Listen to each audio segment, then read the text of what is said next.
Достар, осы каналға жазылу арқылы сіздер көптеген ағылшынша пайдалы мағлұматтар аласыздар. Және каналға кіріп, подписаться етіп, қоңыраушаны бассаңыздар, сіздер келесі видеоны жіберіп алмайсыздар. 13-ші сабақ. Бұл сабақта біз ең соңғы есімдікті өтетін боламыз, ол reflexive pronouns, және де сөйлемде ең жиі қолданылатын сөздерді және осы сөйлемде қалай дұрыс қолдануға болатынын үйренетін боламыз. Ал кеттік. Біз алдыңғы сабақтарда subject pronouns өттік, есімдіктерді I, you, he, she, it, we, you, they. Және object pronouns ол me, you, him, her, it, us, you, them өттік. Енді оның алдыңғы сабақта possessive adjective өттік. My, your, his, her, it is, our, your, their. Және possessive pronouns өттік. Mine, yours, his, hers, ours, yours, theirs дедік. Енді бүгін reflexive pronouns өтетін боламыз. Myself, yourself, himself, herself, itself, ourselves, yourselves, themselves деген. Енді толығырақ өтейік. Myself деген өзім, yourself деген сен өзің деген сөз. Himself деген ол өзі ұл адамға айтылады. Herself деген ол өзі қыз адамға айтылады. Ourselves деген біз өзіміз, yourselves деген сіздер өздеріңіз, themselves деген олар өздері деген мағына береді. Енді мысал келтірейік. I will do it myself.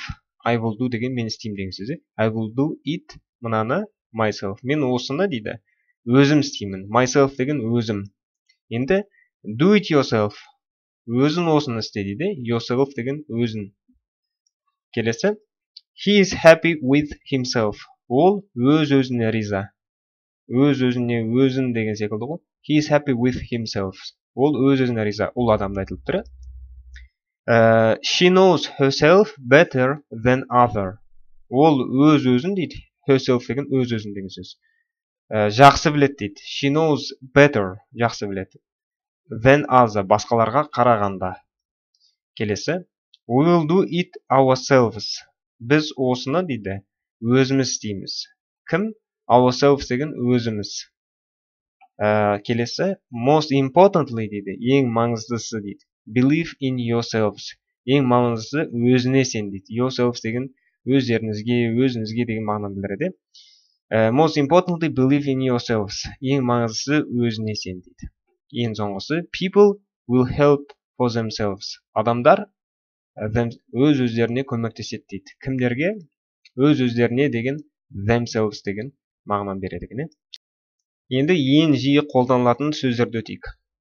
Біріншісі ол адамдарға қатысты. Everybody деген барлығы деген сөз.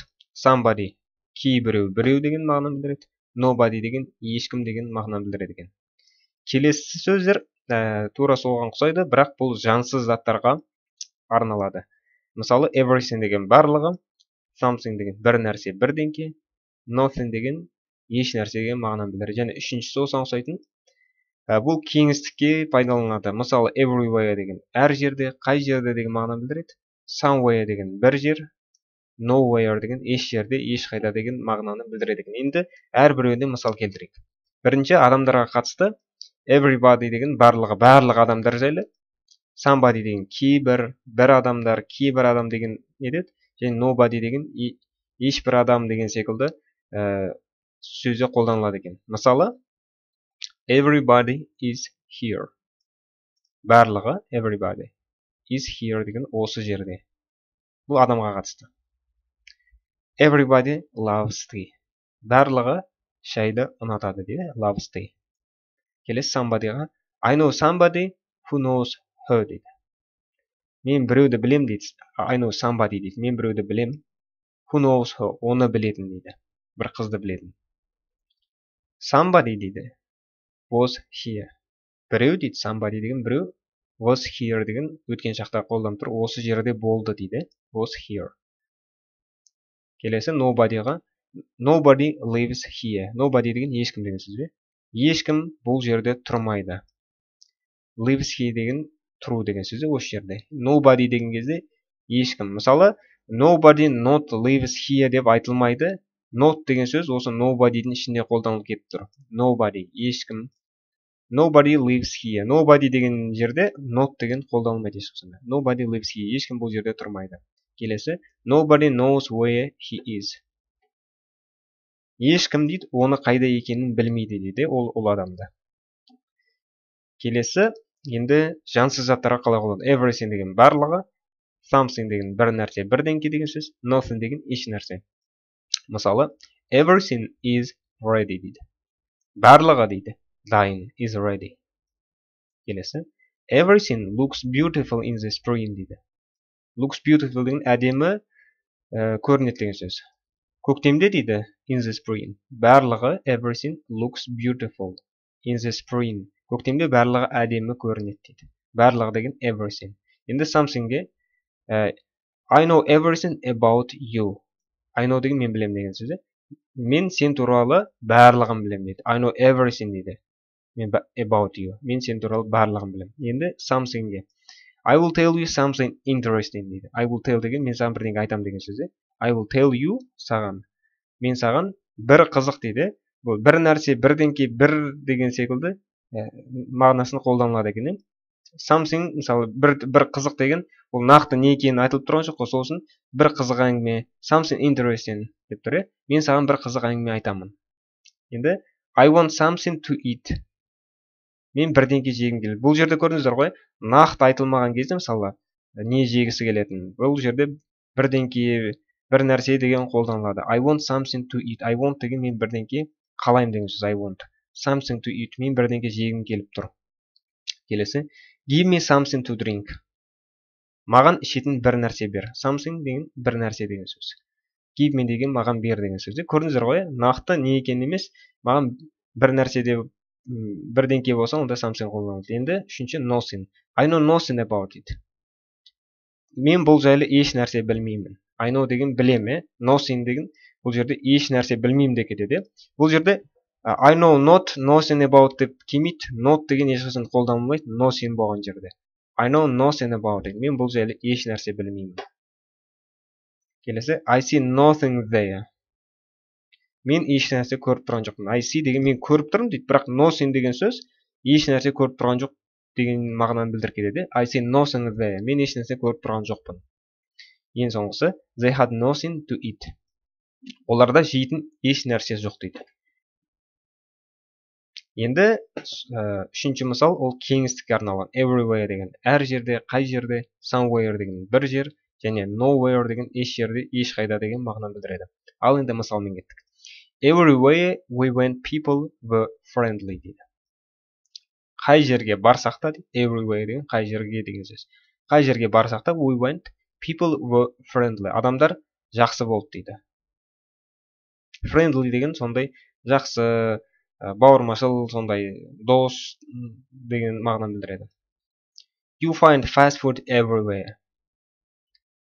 Fast foodты әр жерден табасың дейді. Көрдіңіздер ғой? Everywhere деген қай жерге болсын, әр жерде деген секілді кеңістіктің несін біледі. Fast foodты әр жерден табасың дейді. Келесі енді somewhere'ге. He is somewhere in the park. Бұл жерде белгісіздік мағына. Көрдіңіздер ғой? Ол дейді, ол парктың бір жерінде жүр дейді. Somewhere деген бір жерде деген сөз. Келесі. Do you want to go somewhere else? Сен тағы бір жерге барғың келіп тұрмын ба? Бұл жерде нақты қай жерде екенін айтылып тұрған жоқ. Бір жер айтылып тұр. Do you want to go somewhere else? Сен тағы бір жерге барғың келіп тұр ма дейді. Енді nowhere деген I have nowhere to go дейді. Менде баратын еш жері жоқ дейді. Nowhere to go. To go деген баратын жер, nowhere деген ешқайда деген мағынаны білдіреді. Келесі, I have nowhere to live дейді. Менде дейді, I have деген менде бар деген сөз. I have nowhere деген менде жоқ деген мағынаны білдіреді. I have nowhere to live. Мен еш жерде тұрмаймын дейді. Енді түсінген болды деп ойлаймын сіздерді. Келесі мысалға келсек, тағы да жиі қолданылатын сөз, өте жиі қолданылатын, ол бірінші never деген ешқашан деген мағынаны білдіреді. Sometimes деген кейде деген мағынаны білдіреді, және always деген әрқашан деген мағынаны білдіреді. Енді мысалы, I never do it. Never деген ешқашан. I never do it. Do деген істеу. Мен ешқашанда осыны істемеймін. I never do it. Келесі. Sometimes дейді. кейде дейді I do it. Кейде мен осыны істеймін дейді. Біріншісінде I never do it, мен ешқашан да істемеймін. Sometimes дейді, бірақ дейді кейде I do it, кейде мен оны істеймін дейді. He always does it. Ол әрқашан осыны істейді. Мына қарап тұрсаңыздар, always деген әрқашанда, ол he деген always does it. Неге do емес? Өйткені білесіздер, he'ге ол he шиға does қолданылады. Істеу деген мағына білдіреді. Ол әрқашан оны істейді. Келесі мысал, sometimes дейді кейде I read this book. Кейде дейді осы кітапты оқимын дейді. I read this book. Кейде. Енді they always come on time дейді. Олар әрқашан дейді always деген. Come деген уақытында келеді деген. On time деген уақытында деген сөз. Come деген келеді. They always come on time. Олар әрқашан уақытында келеді. She ол қыз адам, sometimes comes here. Ол қыз адам кейде дейді sometimes. Осы жерге келеді дейді. Comes here. Comes деген келу, here деген осы жері. Ол қыз кейде осы жерге келеді дейді. Енді соңғы мысал, Айнұр дейді. Always дейді. Always деген әрқашан. Айнұр always gets up деген тұру at 9 o'clock. Айнұр әрқашан дейді сағат 9-да тұрады дейді. Айнұр әрқашан сағат 9-да тұрады. Always деген ол әрқашан. Ал достар, бүгінгі сабағымыз аяқталды. Сіздерге сәттілік және келесі сабақта көріскенше.